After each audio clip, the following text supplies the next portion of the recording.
Son House is well known as one of the seminal figures in Delta blues. The man who rolled with Charlie Patton and mentored Robert Johnson went from country preaching to playing the devil's music seemingly overnight, only to abandon music for years until he was rediscovered. He brought an unrivaled intensity to his music, drawing on his experience in the pulpit and the hard times he endured in life. He was one of the few early bluesmen of note that survived into the era of modern recording, giving us a high-fidelity glimpse of the original Delta blues. Eddie James House Jr. was born near Clarksdale, Mississippi, March 21, 1902. House's father, Eddie Sr., was a musician, a heavy drinker, and highly religious. Son would later inherit all three of these interests. Well, my father and his brothers, they were musicians, but they didn't, it wasn't guitars. They had a little band of their own, and he used to take me around with him too and set me on his knee.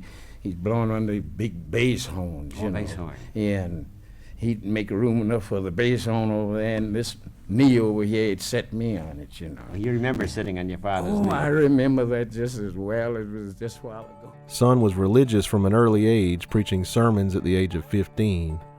The future blues pioneer rejected blues music as a tool of the devil, a common attitude at the time. The debauched music of the barrel houses elicited much the same response from churchgoers as rock and metal did decades later. At 19, he married briefly and took up farming in Louisiana, but soon left his wife, later calling her a New Orleans whore. After this, he took up a string of jobs including steel worker and rancher. Son House was a cowboy. Soon he became enamored with religion once again and took a paid position as a pastor. Who's that riding? John the Revelator. Tell me who's that riding? John the Reverend House's renewed religious convictions didn't get in the way of his drinking habit, and he was soon forced to leave preaching as a career. One night in 1927 near Clarksdale, Son's life was changed in an instant when he heard slide guitar for the first time. He dropped his hostility towards the blues and bought a guitar. In a remarkably short time, he was good enough to start playing get-togethers and juke joints along with local musicians he had befriended. One such juke joint gig proved to be disastrous. A man started shooting, hitting Son in the leg.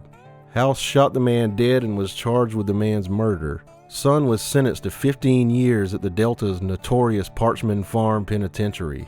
He was freed after serving about 2 years due to an appeal by his family.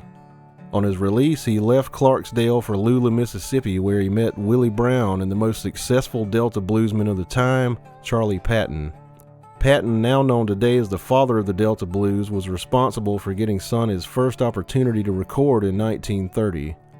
Paramount Records wanted the popular Patton to travel to Wisconsin and cut some new music. Son was brought along in addition to Willie Brown and pianist Louise Johnson. Son recorded 9 sides, including legendary songs like Preachin' the Blues, My Black Mama, and the Clarksdale Moan.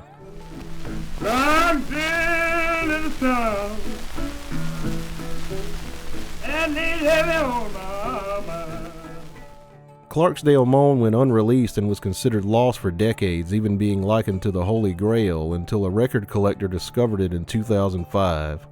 My Black Mama gives us a first listen at Son's signature slide guitar lick.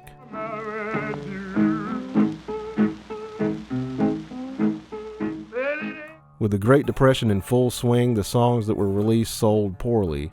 This would be the only time Son would record professionally in his early career.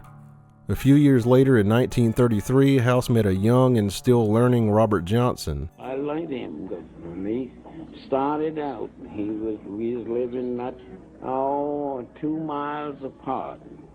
He was at home with his mother and father. A place called Robertsonville, Mississippi. But he'd follow me and Willie around on Saturday night, Willie Brown.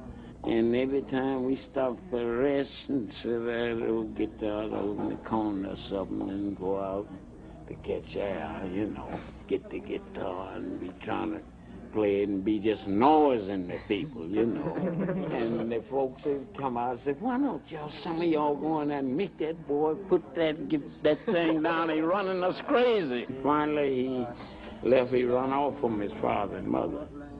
Then he went over in Arkansas someplace. Well, he was gone about 6 to 8 months. So then he come back. And when he come back, me and Willie Brown was playing out there, and he walked in. He said, can I hear the little tune? I said, nah, don't come back with that, Robert. I said, you know that people don't want to hear that racket. He said, let them say what they want to say. I want you to see what I learned. Son became an influence for Johnson and was later overshadowed by Johnson's iconic status when the Delta Blues was revived in the 1960s. From the early 30s to the early 40s, Son lived near what is now the Tunica Resorts, a popular gambling destination at the time known as Robinsonville. He worked as a tractor driver on local plantations. In 1941 and 42, the legendary folk archivist Alan Lomax made field recordings of House for the Library of Congress in 2 different sessions. He wouldn't record again for over 20 years. In 1943, Son moved to Rochester, New York, and took up a job as a porter for the New York Central Railroad. He spent the next 20 years in obscurity, having little interest in music. He stopped playing guitar after learning about the death of Willie Brown in 1952. Several of his old musical partners were dead, and he feared he might be next. In 1955, he wound up in hot water for murder once again, but was cleared on self-defense. The 1960s blues revival sparked an interest in rediscovering early bluesmen who might still be alive and bringing them back into performing and recording. Skip James, Booker White, and Mississippi John Hurt were all brought back to the stage during this period. Blues enthusiasts searched the Mississippi Delta and turned up nothing, only to find Son was living in Rochester. Upon meeting Son, they played some of his old records for him. He didn't recognize himself on the recordings and even accused the man on the record of taking some of his lyrics. Out of work and living on a meager pension, he was convinced to return to performing. His debut show at a coffee house in Cambridge, Massachusetts was a disaster. Son was drunk and no longer remembered how to play most of his old material. He spent most of the performance rambling incoherently, only playing a few pieces. Though his powerful voice was still very much intact, his guitar playing was in shambles, worsened by a hand tremor. Alan Wilson from the band Canned Heat spent time with House, helping him relearn guitar. Son was remarkably fast at shaking off the rust, and within a few weeks he had regained memory of much of his old repertoire. Soon Son was back to recording and performing live. Even audiences who had seen other rediscovered bluesmen were in awe of the unique intensity of House's music. The most legendary song to come out of this period was Death Letter Blues. I got a letter this morning, how do you drag it? One die, they want to write him a letter, and they get the envelope with the little black stripe around it. Quick as he goes to the mailbox and see that, he knows somebody that's dead. Yeah, he just shakes his head. Son recorded the song in 1965, and it became a signature piece at live shows. With his rediscovery, he achieved the success that had eluded him in his early years. Son spent this second musical career touring America and Europe, making recordings and heckling Howlin' Wolf. This man got the blues right there.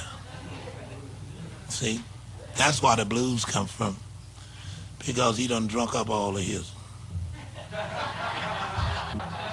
And he worried. I'm telling you like it here. Well, you see, you had a chance with your life, but you ain't done nothing with it. See, and you got to have the blues. And we ain't talking about the women. We're talking about the life of a human being, how they live. See, now you don't love but one thing, and that's some whiskey. See, and that's plumb out of it.